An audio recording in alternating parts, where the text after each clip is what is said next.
Euh, Alors, j'ai un petit souci informatique, donc je vais pas utiliser le même système qu'hier, donc je suis obligé de partager mon écran avec vous. Ça fait qu'il y a une image un petit peu plus chaotique, on va dire. J'en suis désolé. Je trouverai une solution pour le prochain cours.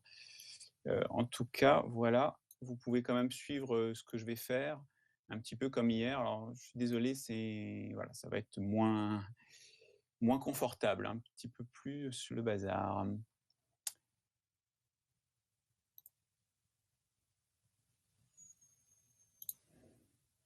Donc, comme hier, si vous avez des questions, vous pouvez les poser sur le chat. Je reste, voilà, j'ai le chat un petit peu sur les côtés. Je vais vérifier qu'il fonctionne. Normalement, il fonctionne. Voilà, pas de problème. C'est parti. Oui, il fonctionne. Merci, Alexis. Voilà. Alors, au programme d'aujourd'hui, on va terminer la correction de cet exercice-là. On va un petit peu regarder l'exercice 2 de la feuille de... On va, pardon, corriger ensuite corriger plus rien. Je crois que c'est tout ce qu'on avait au programme. On va regarder un petit peu l'exercice 2 de la feuille sur des exercices sur l'intégration. Puis je vous donnerai un petit peu le programme de la suite et je répondrai à vos questions si vous voulez. On n'a pas fait le 24, dites-moi. Ah oui, et le 24, merci. Merci Chloé. Oui, tout à fait. Hein. Donc le 25, le 24, et je vous donnerai quelques indications pour l'exercice 2 pour les gens qui ont commencé à le chercher. Je vous conseille. Hein. Voilà. Oui, oui, tout à fait, c'est prévu. Le 24 est prévu, ne vous inquiétez pas. Alors, revenons sur cet exercice. Nous en étions à la question 2. Il fallait faire une petite intégration par partie pour trouver cette relation de récurrence. On l'avait fait, c'était hier, hein, voilà. Voici ma relation de récurrence, elle est ici. Et ensuite, eh bien, il faut passer à l'exploitation de cette relation de récurrence. Donc, on vous demande de démontrer ici une inégalité sur in moins 1 sur n plus 1, 1 sur n plus 1 fois e. Alors, in moins 1 sur n plus 1 fois e, ben, c'est directement in moins 1 sur n plus 1 fois e. Et donc, c'est directement ce terme-là. J'ai vu une question, je vais y répondre tout de suite, justement en corrigeant la suite de l'exercice. Donc, je répète, in moins 1 sur e facteur de 1 sur n plus 1, c'est égal à 1 sur n plus 1 i indice n plus 1. Alors maintenant, encadrer ce terme-là, eh bien, ça revient à encadrer celui-ci. Ça revient en fait à encadrer in plus 1. Et donc, on se retrouve à devoir encadrer in plus 1 qui est égal à l'intégrale de 0 à 1 de x puissance n plus 1 exponentielle moins x dx. Or, ça, on l'a fait à la question 1. D'après la question 1, c'est compris entre, je regarde ma feuille, je le retrouve, j'en suis où? Là, 1 sur n plus 2 et 0. Alors, je réponds à la question de Manon, et si une intégrande est positive, est-ce qu'on peut dire que l'intégrale est positive? Alors, justement, on a le théorème de positivité de l'intégrale. Lorsque vous avez une fonction positive, son intégrale est positive pourvu que vos bornes soient dans l'ordre croissant.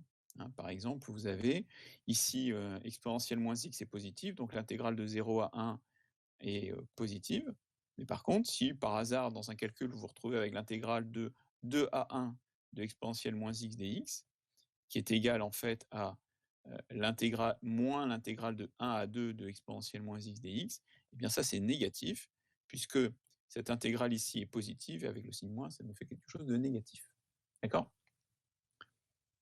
C'est vraiment le résultat, je dirais, quasiment le plus important de l'intégrale, celui qui fait qu'il y a tellement d'exercices et tellement d'applications de l'intégrale, c'est cette fameuse positivité. Voilà, et donc pour en revenir à mon exercice, eh bien, je viens de démontrer très rapidement le résultat de la question 3a, à savoir que pour tout n appartenant à grand N, 0 inférieur ou égal à in moins 1 sur n plus 1e, pardon, in moins 1 sur n plus 1e est plus petit que 1 sur n plus 2. On en déduit, on vous dit, trouver un équivalent ensemble de in lorsque n tend vers plus l'infini. Alors on peut déjà en déduire pour la question 3b, bon, c'est très simple, mais on va le dire quand même, 1 sur n plus 2 tend vers 0 lorsque n tend vers plus l'infini, donc in moins 1 sur n plus 1 fois e tend vers 0 lorsque n tend vers plus l'infini, c'est le théorème des gendarmes. Voilà.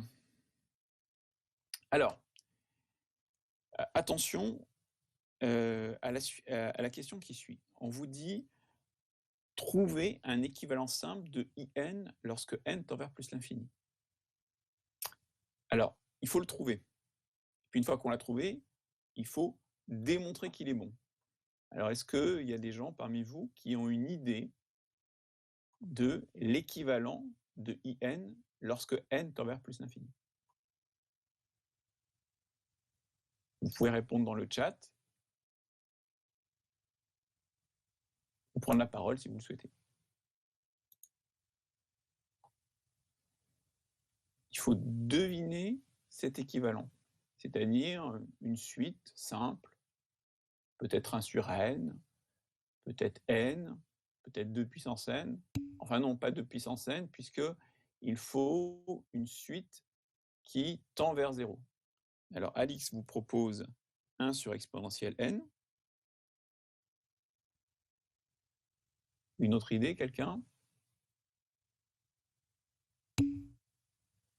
1 sur n carré pour Carmen. 1 sur n pour Lucie.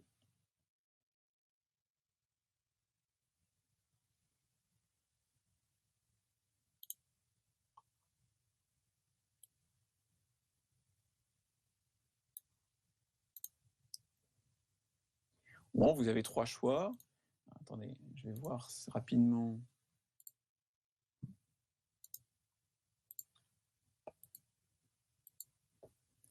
Eh ben, je vais vous faire un petit sondage express.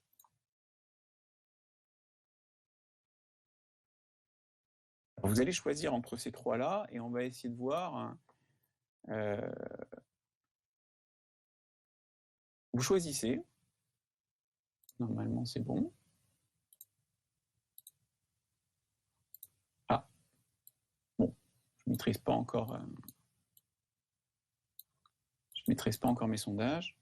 J'aimerais bien que ça marche.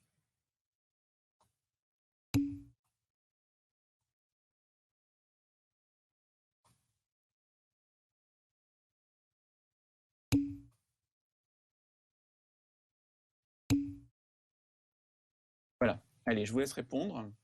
Traînez pas.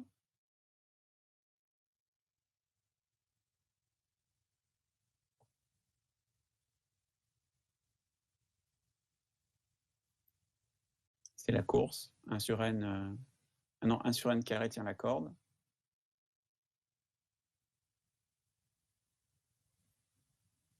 Décidément, on dirait que 1 sur n carré. Pas trop mal.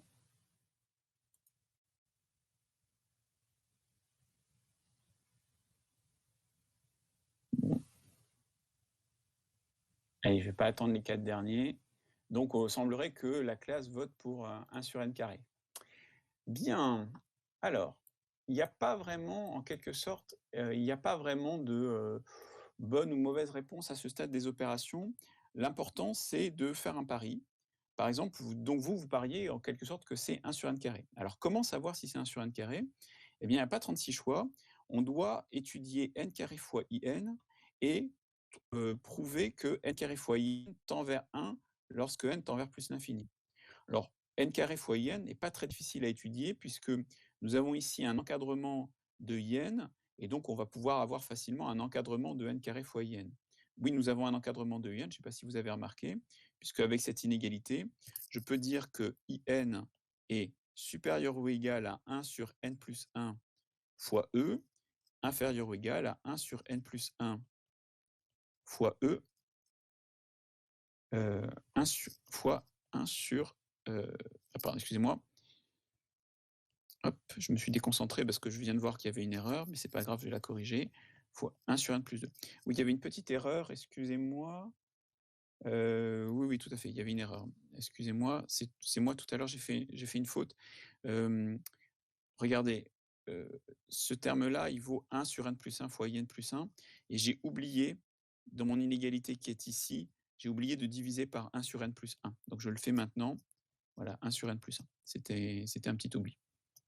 Voilà, maintenant que c'est corrigé, je vais pouvoir revenir à mon encadrement. Et donc là, il me manque un 1 sur n plus 1. Donc, on veut montrer que n carré fois in tend vers 1, j'ai ici in, eh bien je vais tout multiplier par n carré, puis voir ce que ça me donne. On y va, ça me fait n carré fois in, inférieur ou égal à n carré sur n plus 1 sur e, plus petit que n carré sur n plus 1 fois e, plus 1 sur n plus 2, 1 sur n plus 1, et puis j'ai oublié, il fallait que je mette un petit n carré au numérateur, je le mets maintenant. Alors voilà, eh ben, dites-moi, est-ce que vous pensez que n carré fois in tend vers 1? Oui, non, sans réponse. Alors vous pouvez donner votre sentiment avec la petite interaction qui est ici, si vous voulez. Voilà. Je vous laisse me dire ce que vous en pensez. Est-ce que, à votre avis, n carré fois in va tendre vers 1?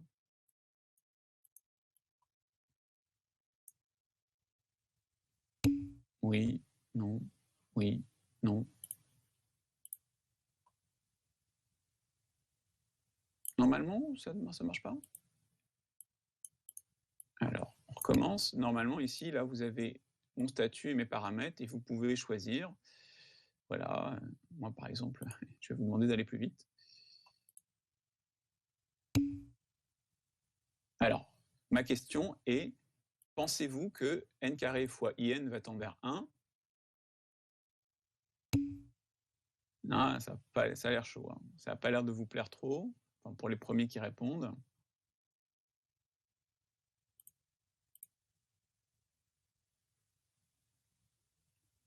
Alors, non, Chloé, on n'a pas supposé, on n'a pas fait l'hypothèse que 1 sur n carré est l'équivalent que l'on cherche. On essaye de démontrer que c'est le cas. Donc on essaye, ici, vous voyez, j'essaye de montrer que n carré fois in tend vers 1. Donc je fais mon petit travail et j'arrive ici et je me demande si n carré fois in, je vais pouvoir montrer qu'il tend vers 1 lorsque n tend vers l'infini. Alors vos camarades qui ont participé se sont peut-être rendus compte du problème, c'est qu'en fait ici, ce terme-là, il tend vers plus l'infini lorsque n tend vers plus l'infini.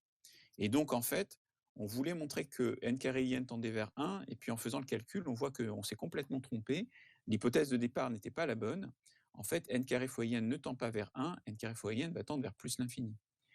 Alors, j'ai fait exprès de faire ce petit calcul-là, qui est faux en fait, hein. Je le savais dès le départ que c'était faux, mais c'était pour vous montrer un petit peu comment on travaille quand on est par exemple en DS ou qu'on cherche l'exercice. On se lance dans quelque chose, on trouve que la limite est plus l'infini. Alors évidemment, il faut se rendre compte faut être convaincu qu'on n'a pas fait d'erreur de calcul, et puis ben, ce qu'on voulait démontrer en fait est faux. Mais on n'a pas perdu notre temps, parce que peut-être, c'est pour ça que j'ai fait tout ça, est-ce que vous voyez en fait quel est l'équivalent ici qu'il fallait que je prenne?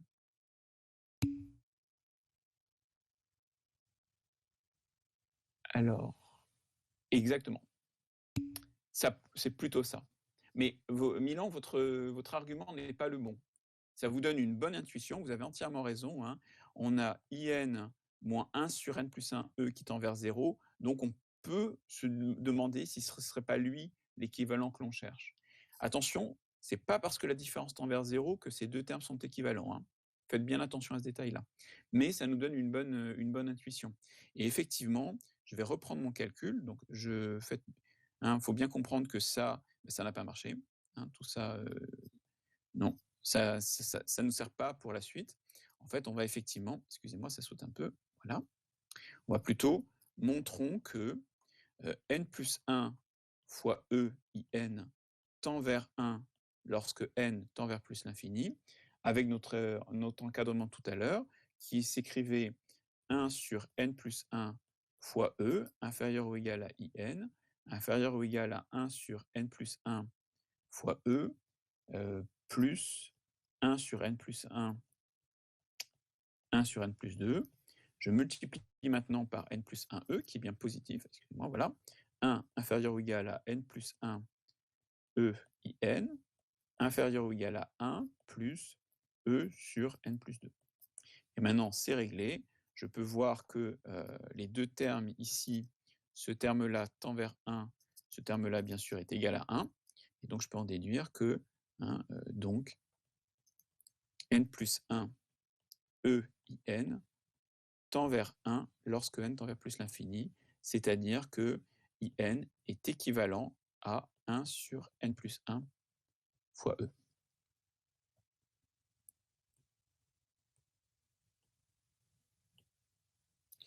Voilà.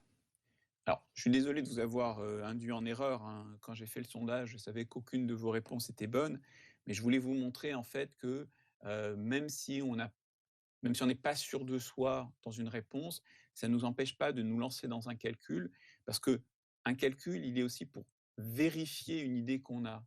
Donc, vous avez une idée, vous faites le calcul, ça ne marche pas, mais c'est pas parce que votre calcul est faux, c'est parce que votre hypothèse, votre idée de départ était fausse en fait.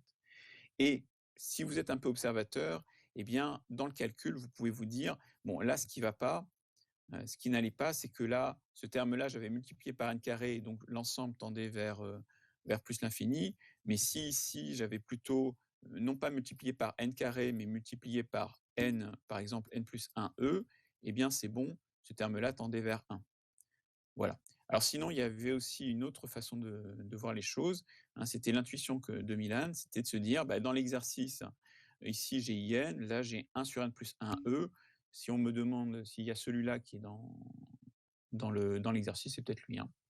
Est-ce que c'est possible de réexpliquer pourquoi on cherche à faire tendre le tout vers 1 ?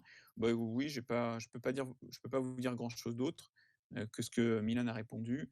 Hein, c'est que un est équivalent à Vn. Ça veut exactement dire que un sur Vn tend vers 1 lorsque n tend vers plus l'infini. Donc ici, pour montrer que in est équivalent à 1 sur n plus 1e, je divise l'un par l'autre et je montre que le produit tend vers 1. Enfin, le rapport tend vers 1. Voilà, j'ai répondu à cet exercice 25.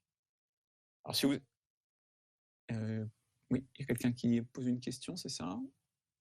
Enzo me pose une question. Alors je vais... Bonjour Enzo, je vous écoute. Mais ça suffisait pas, on avait la limite de in moins 1 sur n plus 1e tend vers 0, ça suffit pas pour dire que c'est équivalent ? Alors non, ça suffit pas. Je vais vous donner un exemple. Par exemple, donc je peux avoir un moins vn qui tend vers 0. Par exemple, je vais prendre un égale 1 sur n et vn qui est égal à 1 sur 2 puissance n. Là, vous pouvez constater, que la différence tend vers 0, mais vous n'avez pas un qui est équivalent à vn. Ça ne marche pas du tout. Hein, parce que si 1 sur n était équivalent à 1 sur 2 puissance n, je crois que ça se serait. Voilà. Okay. Alors, c'est une erreur vraiment très classique. Hein. Ne la commettez pas. Tendre vers 0, c'est bien, mais c'est un peu grossier. Ça veut dire juste que deux fonctions ont la même limite, deux suites ou deux fonctions ont la même limite. Alors qu'être équivalent, c'est vraiment le comportement, c'est la façon de tendre vers la limite, c'est la façon de tendre vers 0. Là, ici, 1 sur n tend vers 0 lentement, 1 sur 2 puissance n tend vers 0 rapidement. On ne peut pas dire qu'elles sont équivalentes. Hein. Elles ont la même limite, mais sans être équivalentes. Bien, je vais passer à l'exercice 24. Je ne l'ai pas recopié là sur ma feuille d'exercice et puis je ne vais pas le faire parce que j'ai des soucis de manipulation avec mon ordinateur. Vous l'avez sous les yeux, j'espère. Donc, dans cet exercice 24, on s'intéresse donc aux intégrales de Wallis. Alors, les intégrales de Wallis, elles sont définies par in égale intégrale de 0 à pi sur 2 de sinus puissance n t dt. Voilà, pour n appartenant à grand N. Alors, on vous demandait, première question, de calculer I0, I1, I2. J'espère que vous l'avez fait. I0, c'est simplement l'intégrale de la fonction constante égale à 1 entre 0 et pi sur 2, donc ça vaut pi sur 2. I1, c'est l'intégrale de la fonction sinus entre 0 et pi sur 2, donc ça se primitive en cosinus. Voilà, et donc je crois que ça vaut 1, tout calcul fait. I2, alors j'avoue que je ne l'ai pas en tête. Est-ce que quelqu'un l'a calculé ?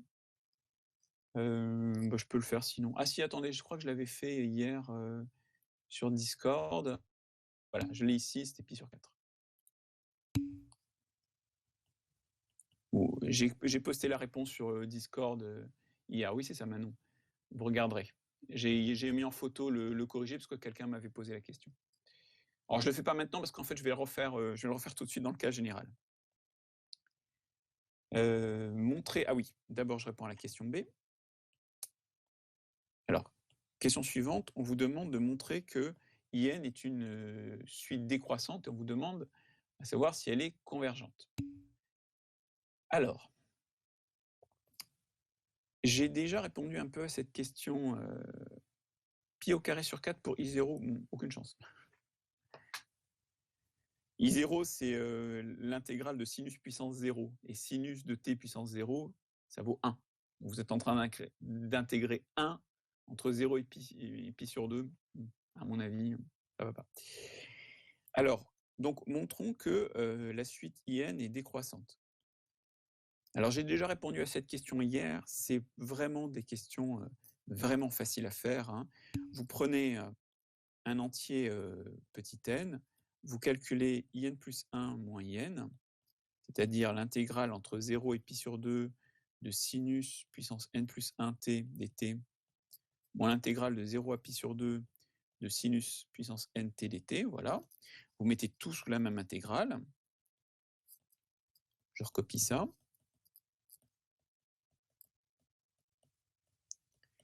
Et maintenant, le but, c'est de trouver le signe ici de l'intégrande.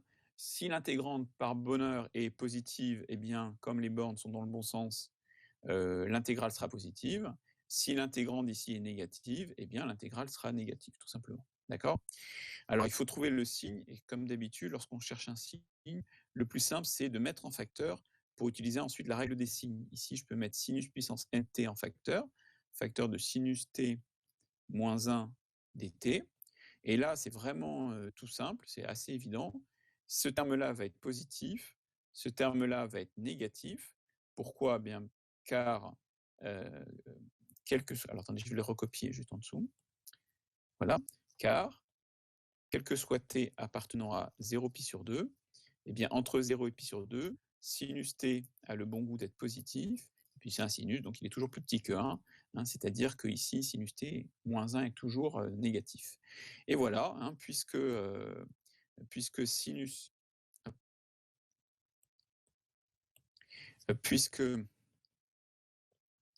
sinus nt puissance sinus t puissance n multiplié par sinus t moins 1 est négatif, l'intégrale entre 0 et pi sur 2 de cette fonction-là va être négative. Voilà. Excusez-moi, c'était IN plus 1 moins IN. Et donc, je viens bien de prouver que la suite IN est décroissante.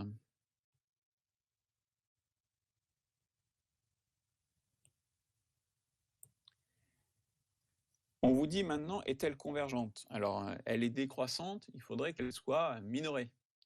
Elle est minorée, bon, je pense que vous avez rapidement deviné, elle va être minorée par 0, on l'a quasiment fait ici. J'ai ici sinus t puissance n qui est positif, donc son intégrale va être positive et donc IN va être positif. Je le rédige rapidement. Voilà, j'ai sinus t puissance n positif, donc l'intégrale de 0 à pi sur 2 de cette fonction-là est positive aussi.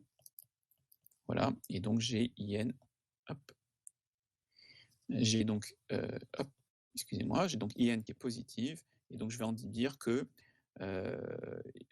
IN est convergente, IN convergente car elle est décroissante. Voilà, alors on peut démontrer de façon assez indirecte qu'elle tend vers 0, on ne nous le demande pas pour le moment. En fait, on va le faire progressivement dans les questions qui arrivent. Dans cet exercice, le but, c'est en fait de trouver un équivalent de IN, ce qui n'est pas tout à fait trivial et qui est très utile pour des tas d'applications. J'espère avoir l'occasion de vous en présenter une dans la suite de l'année. Alors, c'est la question 2A qui me semble la plus intéressante de l'exercice pour vous, puisqu'elle vous montre comment on utilise une intégration par partie pour trouver une relation de récurrence. Ici, on vous demande une relation de récurrence entre IN plus 2 et IN. Donc IN plus 2, je vais écrire sa définition, c'est l'intégrale de 0 à pi sur 2 de sinus t puissance n plus 2 dt. Alors, je ne vais pas demander, il faut que je fasse un sondage, mais je ne vais pas me rebattre avec mes outils. On vous dit à l'aide d'une intégration par partie, mais le problème, c'est qu'il faut trouver les bonnes fonctions ici à utiliser dans l'intégration par partie.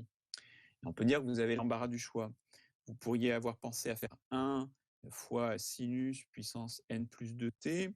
Vous pourriez penser avoir fait sinus puissance nt fois sinus carré t.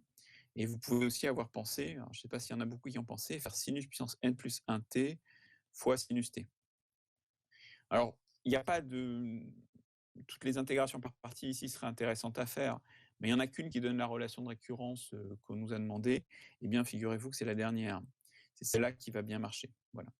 C'est un peu... Bon, le problème, évidemment, c'est que quand on est en train de résoudre l'exercice, il faut deviner la bonne, c'est pas toujours très commode.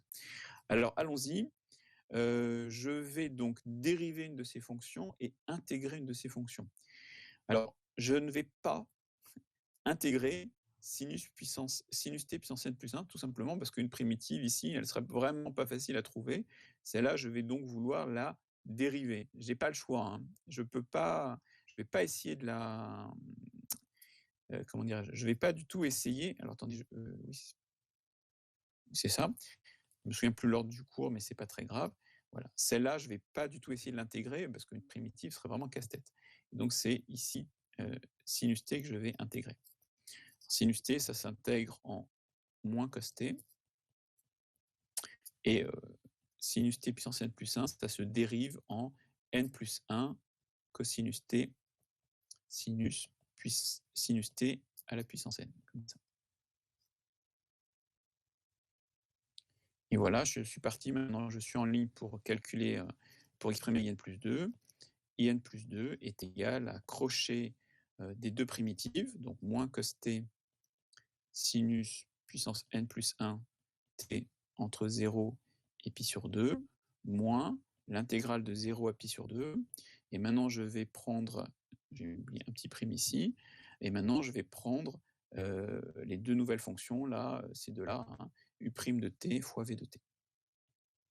Et donc, ça me fait n plus 1 cos t sinus t puissance n dt. Ah, excusez-moi, j'ai oublié v de t. Voilà, je mets v de t. Alors, v de t, c'est moins cos t, donc ça change mon signe ici. Ça me met un petit carré là, et fois dt. Voilà. Alors, ça a l'air bien. Bon, on peut déjà calculer le crochet. Je vous laisse le calculer de tête. Hop, ça fait 0. Et puis maintenant, dans cette intégrale-là, j'ai un problème, c'est que j'ai ici un cos carré t. Alors, qu'est-ce que je vais faire avec ce cos carré t ? Une idée, quelqu'un ?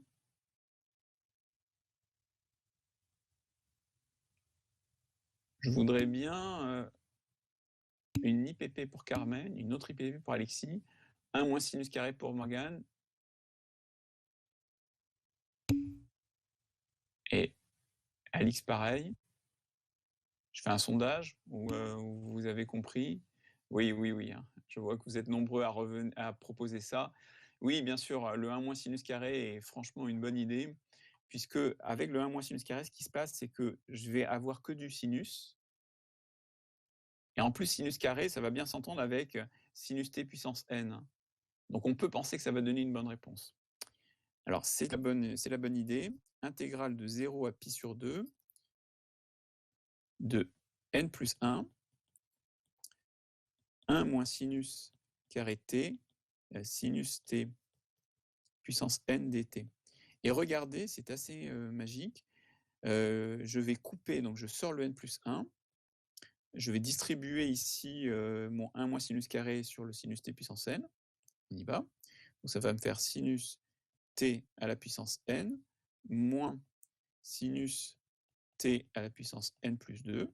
Et puis, j'utilise la linéarité de l'intégrale. Voilà, donc ça me fait intégrale de 0 à pi sur 2 ici, dt, moins intégrale de 0 à pi sur 2 ici, dt. J'espère que vous avez compris ce que j'ai fait. Hein, j'ai fait deux opérations en une. J'ai distribué ici, et puis ensuite, j'ai utilisé la linéarité de l'intégrale, donc j'ai coupé comme ça en deux intégrales. Et alors, pourquoi c'est très très bien ça ? Eh bien, regardez, à gauche, j'avais in plus 2, et à droite, qu'est-ce que j'ai ? Eh bien, vous observez que j'ai ici in, et là, in plus 2. Et donc, c'est pas grave d'avoir IN plus 2 des deux côtés, puisque ce IN plus 2, je vais le passer de l'autre côté comme ça, et j'aurai ma relation de récurrence N plus 2 IN plus 2 égale N plus 1 IN. Et voilà, c'est la relation que l'on m'avait demandé de démontrer.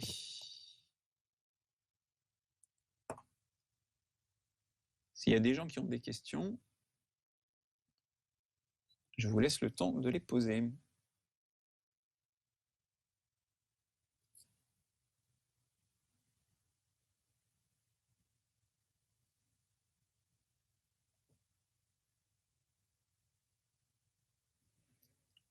Alors, je continue. La question 2b, alors, je suis un peu pris au piège là, moi dans mes feuilles d'exercice, puisque ça c'était vraiment un exercice que je voulais qu'on fasse ensemble en classe. Donc je pose des questions, je dirais des questions un peu ouvertes, mais je pensais en classe vous aider. Donc là on vous disait calculer n, in-1 pour tout n appartenant à une étoile.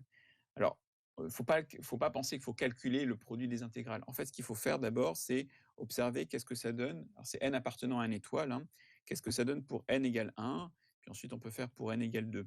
Alors, pour n égale 1, ça me fait I1 fois I0. Si vous le calculez, ben, ça fait pi sur 2. Voilà. Pour n égale 2, eh bien, ça fait 2 fois I2 fois I1.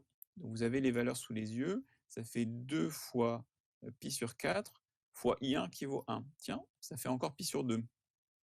Intéressant. Alors, visiblement, comme l'exercice est fichu, si j'ai trouvé pi sur 2 deux fois, avec les valeurs qu'on m'a demandé de calculer, je peux me demander, est-ce que par hasard, j'aurais pas n, in-1 qui vaut pi sur 2 tout le temps, pour tout n appartenant à n étoile. Est-ce que ce serait pas ça? Bon, eh ben, écoutez, si on pense que c'est ça, ce qu'on va faire, c'est qu'on va faire une démonstration par récurrence pour le démontrer. Montrons ce résultat par récurrence.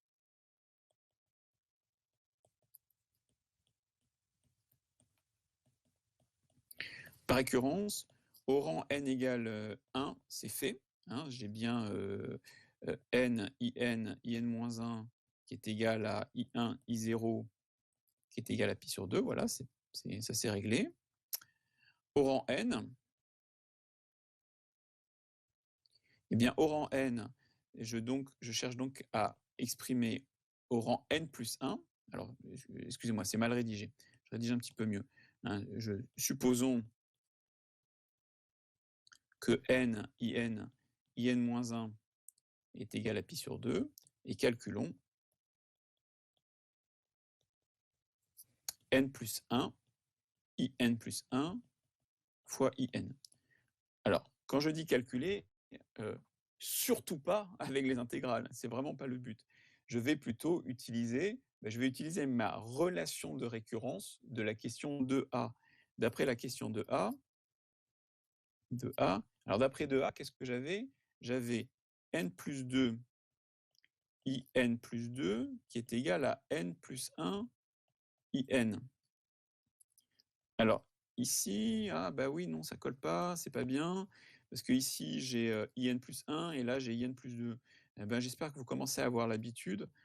Comme cette relation-là est vraie pour tout n, eh bien, je vais l'appliquer pour un certain n, je vais l'appliquer pour, toc, ici, n plus 1.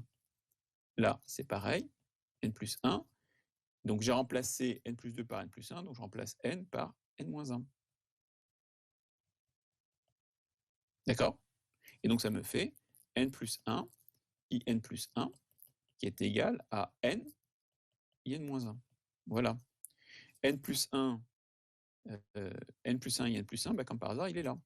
Et donc, j'ai donc n plus 1, in plus 1, in, qui est égal à n, in moins 1, in. Ah, c'est magique. D'après l'hypothèse de récurrence, c'est pi sur 2, hein, là, avec l'hypothèse de récurrence. Et voilà, c'était très facile. Il fallait bien comprendre qu'en fait, dans une démonstration par récurrence, si à une question précédente, vous avez une relation de récurrence, vous l'utilisez dans la démonstration par récurrence qui arrive. OK? Alors, je continue. C'est les questions 3A, 3B, 3C qui vont nous donner le résultat analytique intéressant. Donc d'abord, on vous demande de montrer que pour tout n appartenant à n étoiles, nous avons in sur in-2 inférieur ou égal à in sur in-1 inférieur ou égal à 1. Alors, si certains d'entre vous ont cherché cet exercice, je pense qu'ils ont vraiment rapidement trouvé comment démontrer ce résultat. Je vous écoute. Enfin, je vous écoute, je vous lis. Est-ce que l'un d'entre vous a une idée du départ pour démontrer ce résultat? Quelle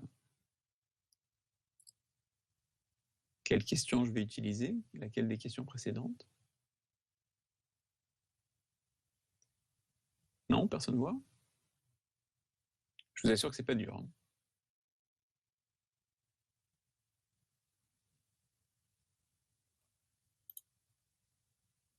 C'est moi qui vais mettre un smiley triste si ça continue.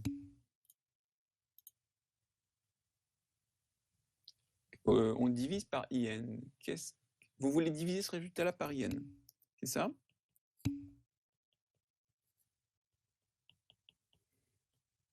Alors, c'est une inégalité. Est-ce que je peux la diviser par IN? Oui, voilà, très bien. Très bien, bravo. C'est exactement ça. Tout à fait. Hein. Parce que la suite, effectivement, est décroissante. Vous avez entièrement raison. Alors, je vais...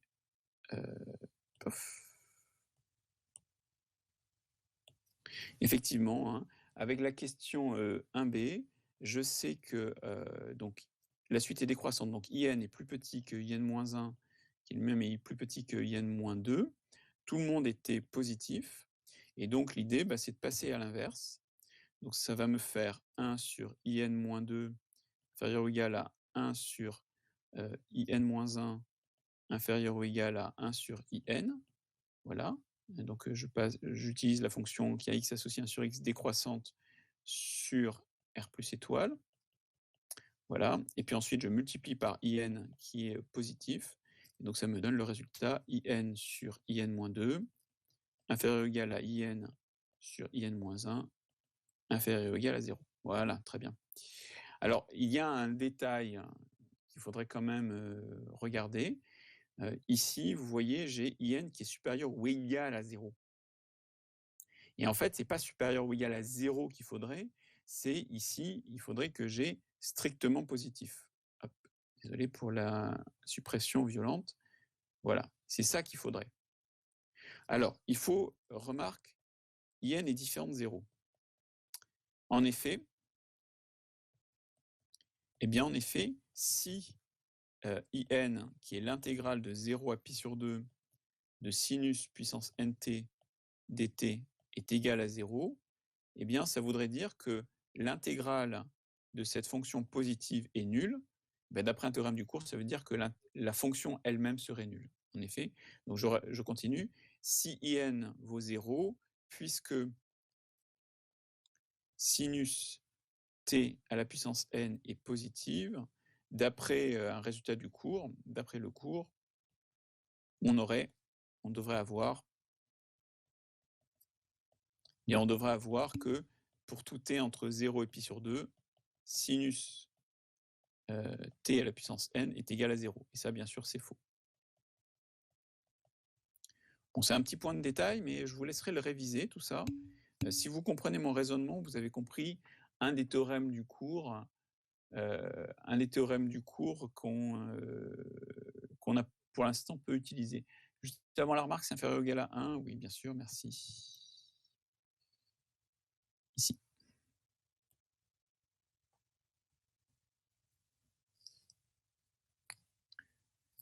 Alors, je continue ma correction.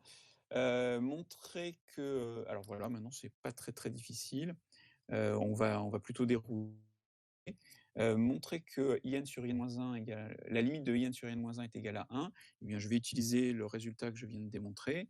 Donc ici, je viens de démontrer que IN sur IN-2, qui est inférieur ou égal à IN sur IN-1, est inférieur ou égal à 1. Donc j'ai très envie d'utiliser un théorème d'encadrement. puisque d'un côté, j'ai 1 et de l'autre côté, il faudrait que j'ai une expression qui tend vers 1. Mais je vais encore utiliser la relation de récurrence de la question 2a. Je vous la recopie. Alors je vais en profiter, enfin je profite un petit peu de l'informatique là, parce que c'est quelque chose que vous avez souvent du mal à faire. Vous avez une relation avec des valeurs, là c'est n plus 2, n plus 1, in, et vous avez souvent du mal à comprendre comment ça fonctionne pour l'appliquer à une autre valeur. Alors ici, regardez, là j'ai in plus 2. Ce que je voudrais plutôt avoir, c'est ici du in moins 2, ici par exemple. Alors comment on fait? Eh bien, normalement, en fait, ce qui se passe, c'est que je vais effacer toutes les valeurs de n, toc, toc, toc et toc, et je vais les remplacer par, par n-2. n-2, n-2, n-2, n-2. Voilà. Puisque la relation est vraie pour tout n. OK ? Et donc, du coup, maintenant, quand je fais mon calcul, j'ai n, in, qui est égal à n-1, in-2. Et donc, dans ma relation qui est là, j'ai in sur in-2, je l'ai, in sur in-2, in sur in-2 est égal à n-1 sur n. Et donc, cette inégalité-là va me donner n-1 sur n inférieur ou égal à in sur in-1 inférieur ou égal à 1. Et donc, avec le théorème des gendarmes, j'en déduis que in sur in-1 tend vers 1 lorsque n tend vers plus l'infini. Voilà.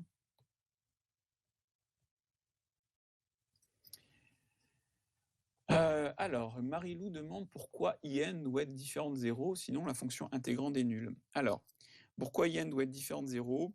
Eh bien, parce que vous voyez que ici, à cet endroit-là, là, je suis passé à l'inverse. Et pour passer à l'inverse, il faut que toutes mes intégrales soient non nulles ici. Tous mes in, in-1, in-2. Voilà. Et donc, c'est en fait pour justifier que j'ai le droit de prendre l'inverse. Alors, si in est non nul, in-1, in-2 le seront aussi, puisqu'elles sont plus grandes. Donc, mon but, c'est... Voilà, vous avez compris. Merci.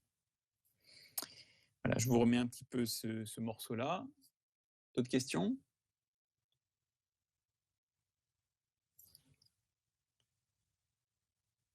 En déduire que in est équivalent à in-1, c'est la question que vous m'avez posée tout à l'heure, puisque in sur in-1 tend vers 1, j'en déduis directement que in est équivalent à in-1.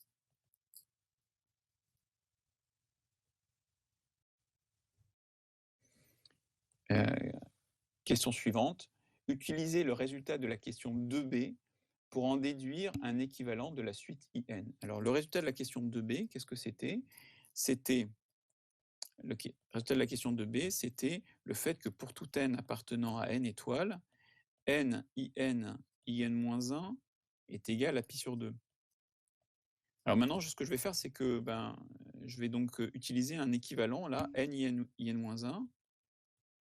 D'après la question précédente, in-1 est équivalent à in, donc ça va être équivalent à n in carré. Évidemment, n in-1, c'est pi sur 2, donc ça, c'est équivalent à pi sur 2. Maintenant, je vais faire un petit calcul d'équivalent. Les équivalents, je ne peux pas faire beaucoup de calculs. Excusez-moi, il ne veut pas, voilà. Avec les équivalents, je ne peux pas faire beaucoup de calculs, mais je peux en faire un, c'est la division. Et donc, je vais avoir in carré qui est équivalent à pi sur 2n. Et donc, je peux aussi prendre la racine carrée avec des équivalents. Et j'ai donc in qui est équivalent à racine de pi sur 2n. Et voilà le résultat archi-classique des intégrales de Wallis. On verra dans un exercice à venir qu'est-ce qu'on verra? Oui, on verra à quoi ça sert. On me demande, alors, pourquoi on peut changer les indices dans la récurrence? Parce que c'est vrai pour tout n, merci Flavien, parce que c'est... Voilà, exactement. Je peux le faire pour n'importe quel entier naturel. Alors, petite remarque, bon, si vraiment, puisque vous me posez la question, là, j'ai remplacé n par n-2, donc il faut que n-2 soit strictement positif. Donc ça, c'est vrai, quel que soit n supérieur ou égal à 3. Voilà, pour que n-2 soit strictement positif. Pardon, je vais le noter différemment. Ainsi, n-2 appartient à une étoile. Alors, c'est pas très grave, hein, ça pose pas de problème particulier. Oui, l'énoncé était mal formulé. Il faudrait que je modifie l'énoncé, puisque l'énoncé demandait ça pour n étoiles, alors que n-2 n'est pas défini pour n égale 1. Bon, je corrigerai ce petit détail. Voilà, j'espère que j'ai répondu que j'ai fait le corriger. Tout ça, je vais en faire un petit PDF que je mettrai sur le Drive, hein, donc vous pourrez le relire si vous le souhaitez. Vous me posez des questions sur Discord, ça ne me pose pas de problème. Alors, je vais profiter des 10 dernières minutes pour revenir sur un exercice. Il est là, voilà. Pour revenir sur un exercice purement calculatoire que je n'ai pas du tout corrigé, j'espère que vous l'avez cherché. C'est l'exercice 2. Exercice de calcul d'intégrale par intégration par partie. Et puis il y avait une question qui était un petit peu bizarre qu'on n'a jamais vraiment traitée, préciser l'ensemble de valeurs de x. Pouvez-vous revenir sur la récurrence de b? Vous avez une question précise sur cette récurrence de b, s'il vous plaît? Ah oui, vous voulez juste que je la montre, c'est ça? Alors la récurrence de b, elle est là. Avez-vous une question là-dessus?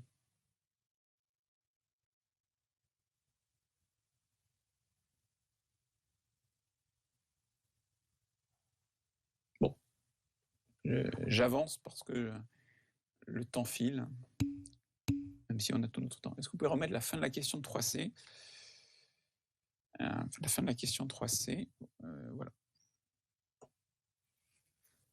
Alors, je crois que je n'ai pas vos interventions du chat en direct, hein, donc il y a toujours un petit délai. Très bien, allez, je passe à mon exercice 2. Alors, donc il y avait deux aspects, deux choses sur lesquelles il faut s'entraîner dans cet exercice. Il y a s'entraîner à l'intégration par partie. J'espère que vous avez compris, ce n'est pas très difficile. Et puis, il y a préciser l'ensemble des valeurs de x. Alors, petite explication. Ici, j'intègre de 0 à x la fonction arctangente. La question qu'on vous pose, c'est est-ce que cette intégrale est correctement définie et pourquoi? Il y a une seule réponse possible, parce que c'est le seul théorème du cours qui vous permet de répondre à ce genre de questions, qui est de dire que la fonction qui a t associe arctangente de t est continue sur, et là vous mettez un intervalle, et là en l'occurrence la fonction arctangente elle est continue sur R. Et donc du coup j'ai le droit de l'intégrer sur tout intervalle qui est inclus dans R. Donc je peux intégrer, et donc l'intégrale de 0 à x de arctangente de t dt est définie quel que soit x appartenant à R. Et ça, donc, c'est une intégrale qui dépend de x, et vous avez un résultat du cours qui est important ici, qu'on va utiliser, d'après, c'est le théorème fondamental de l'analyse. Hein. On ne peut pas dire qu'il y a un titre plus pompeux que celui-ci. D'après le théorème fondamental de l'analyse, eh bien, cette intégrale-là définit une fonction f de x qui est égale à l'intégrale de 0 à x de arctangente t dt et la primitive de arctangente qui s'annule en 0. Voilà. Alors, c'est vraiment pas dur. Révisez ça. Il faut savoir le faire sans hésitation. Okay, ça ne nous donne pas le calcul, mais ça nous donne la définition. Vous savez qu'en maths, on s'intéresse toujours à la définition des objets avant de les calculer et de les étudier. Hein. Voilà, je corrige rapidement l'intégration par partie. Je vous le laisse, ne vous inquiétez pas. Voilà. Je corrige rapidement l'intégration par partie. Alors, ici, il fallait deviner qu'on va écrire 1 fois arctangente de t, c'est l'idée. Hein. Donc, je vais dériver arctangente. J'espère, j'ai pas mon cours sous les yeux, mais j'espère que je le fais dans le même sens que le cours. Je suis pas très sûr. Non, je crois pas. Attendez, je vais faire dans l'autre sens. C'est pas très grave, c'est juste des notations. Hein.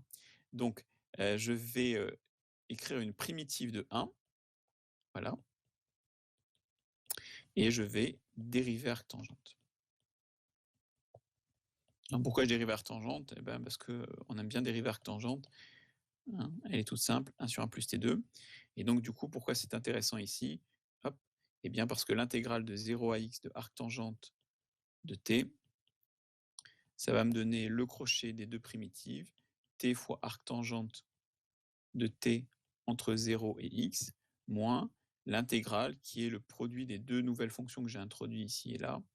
Voilà, donc ça me fait t sur 1 plus t2 dt, entre 0 et x. Est-ce que quelqu'un, je vous laisse réfléchir, mais est-ce que quelqu'un a une primitive ici de t sur 1 plus t2? Est-ce que quelqu'un m'en propose une?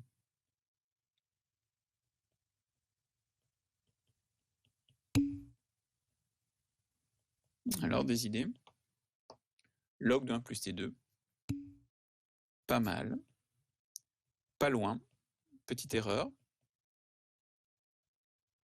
Mais vraiment pas méchante. Alors, qu'est-ce que je vais faire? Eh bien, je vais dériver ce truc-là pour vérifier si vous avez raison. En valeur absolue. Ouh, merci. Vous faites plaisir. Très bien. Si ce n'était pas indispensable parce que 1 plus t2 est positif, mais c'est une très bonne habitude de le faire, hein, donc je vous félicite.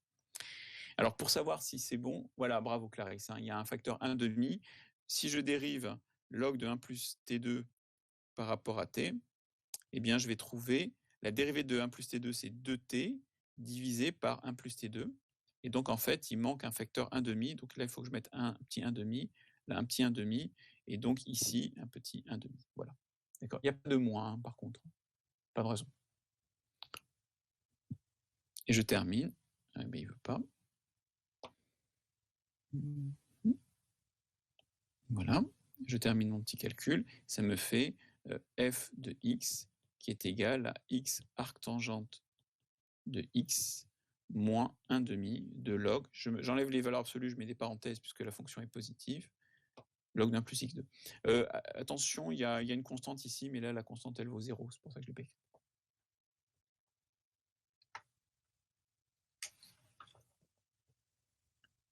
Alors, pour la suivante c'était... Attendez, je ne vous le cache pas trop, mais j'avance quand même. La suivante, je l'ai déjà faite. C'est l'intégrale de 0 à pi sur 4 cos x log de 1 plus cos x. Je vous la mettrai, vous aurez le PDF à disposition. Voilà mon résultat, il est là. Je passe, hein, sauf si vous avez une idée. Je vais vous donner des indications pour les deux suivantes. Et je vous engage à faire ces petits exercices calculatoires. C'est une bonne révision pour le DS, hein, de s'entraîner à des intégrations par partie, parce que c'est pas dur et puis c'est agréable de bien les faire. Alors, celle-ci a de nombreux soucis. Elle a un truc, c'était vraiment l'intégrale que je mets sur ma feuille d'exercice pour la faire avec vous, parce que vous n'avez pas les moyens de la faire avec le cours. Et là, mon intégrale, elle démarre à 0, mais la fonction t log de t, elle n'est pas définie en 0. Alors que ça, c'est pas un problème en fait, parce que ce qui se passe, c'est que t log de t a une limite en 0 lorsque t tend vers 0. Ça tend vers 0, d'accord? Et donc, du coup, en fait, ce que je vais faire, c'est que cette intégrale-là, c'est pas l'intégrale de la fonction t log de t. Bon, je connais pas sa tête, mais je crois que ça doit ressembler à un truc comme ça. Hein, donc, t log de t n'est pas défini en 0. Ce que je fais, c'est que je fais un prolongement continu, d'accord? Et c'est l'intégrale du prolongement par continuité. Voilà, très bien, Alexis. Alors, ceci dit, c'est bien de le savoir, mais ça ne nous aide pas à calculer l'intégrale. Alors, ce que vous devez faire ici, vous allez utiliser cette méthode-là que vous utiliserez l'année prochaine lorsque vous étudierez ce genre d'intégrale. En fait, ce qu'on doit faire, c'est qu'on doit calculer l'intégrale de epsilon à x de t log de t dt avec epsilon strictement positif. Donc, il faut calculer ça. Voilà. Vous la calculez, vous trouvez le résultat que vous trouvez, et puis à la fin, vous faites tendre epsilon vers 0. Et voilà, ça vous donnera l'intégrale que l'on vous demande. Okay. Alors, je vous engage à le faire. Franchement, c'est pas dur. Hein. Maintenant que je vous ai donné l'indication, ça se fait bien. Et enfin, la dernière de cette feuille d'exercice. Alors, je l'ai déjà rédigée, voilà. Ça se rédige exactement comme l'arc-tangente, ça pose pas de problème particulier. Voilà ce que j'ai trouvé. Donc je viens de vous la faire, hein. Vous avez la réponse. Vous pouvez la noter si vous voulez faire l'exercice. Il y a une dernière fonction que je souhaiterais que vous calculiez par, comment dirais-je, par intégration par partie. Alors, vous n'allez pas me croire, mais tant pis, il va falloir que vous me croyiez. Donc, c'est I5. Je vous engage à calculer par partie l'intégrale de 0 à pi sur 2 de... alors, qu'est-ce que je vais faire? On va faire, par exemple, celle-ci. Cosinus de t. Alors, attendez, il faut que je me souvienne de ce que je vais faire.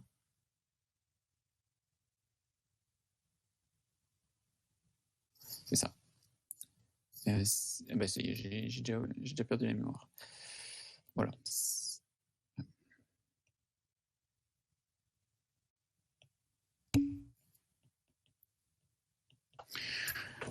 Non, c'est pas celle-ci. Je me souviens pas parce que je retrouve pas mes notes. Écoutez, je vous la mettrai. Je vous la mettrai. Je vous mettrai ça sur Discord. Je vous mettrai une petite intégrale à calculer, une autre intégration par partie. Je la fais, je la mets dans les 5 minutes. J'ai une dernière question. Pour justifier que l'on intègre une fonction non définie sur une des bornes de l'intégrale, faut-il faire la justification du prolongement par continuité entièrement ou juste mentionner que la fonction est prolongeable par continuité? Il faut juste mentionner que la fonction est prolongeable par continuité. C'est pas au programme de cette année, mais j'ai voulu le faire parce que vous êtes tout à fait capable de le faire. Puisque vous me posez la question, je vais vous donner la méthode. D'abord, il faut repérer les bornes problématiques qui posent problème. Deuxièmement, comme vous l'avez dit, mentionner le prolongement continu. Le prolongement. Et puis ensuite, troisièmement, poser epsilon, puis epsilon tend vers 0. Voilà.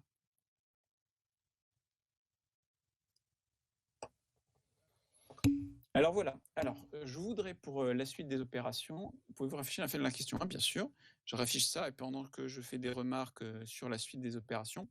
Alors, je vais donc vous mettre ces corrigés là, vous pourrez les regarder. Je vais vous rajouter une petite intégration par partie, j'oublie pas. Oui, ça arrive. Je vous remettrai une petite intégration par partie sur Discord. Demain, lors de la séance de maths, nous allons faire une séance plus ou moins de questions-réponses sur la révision pour le DS. Sur la révision pour le DS, la voici. Pardon, excusez-moi, elle est là.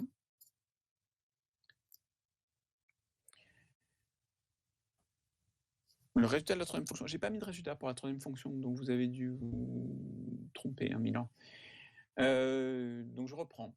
Je vous engage à continuer cet exercice sur l'intégration par partie. Je vous en mettrai une de plus.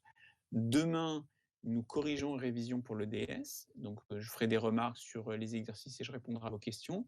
Je vais vous mettre également le corrigé en ligne là tout de suite.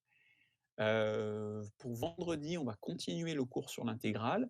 Je vous mettrai, vous aurez 2 vidéos à les regarder. C'est des points de cours qui sont relativement... il y a des démonstrations, c'est pas forcément simple à suivre. Ce qui est important, c'est ensuite de savoir les utiliser en exercice. Et c'est justement ce que vendredi, je vous montrerai. Donc, je vous engage à regarder les vidéos, à bien vous concentrer, à essayer de comprendre. Et puis vendredi, vous pourrez me poser toutes les questions que vous souhaitez. Alors, je pense que lundi matin, on fera encore une séance de maths. On continuera probablement le cours. Et puis, si vous avez des dernières questions avant le DS, on va dire, vous pourrez me les poser. Et ensuite, la semaine prochaine, on continuera tranquillement l'intégrale et puis on passera au chapitre suivant. Voilà. Le programme du DS de maths de lundi, c'est le même programme que ce que j'avais prévu, c'est-à-dire en partie espace vectoriel et en partie intégrale. Voilà. Donc ça correspond aux révisions pour le DS. L'ensemble des valeurs de x est l'ensemble sur lequel l'intégrande est définie. Non, pas du tout.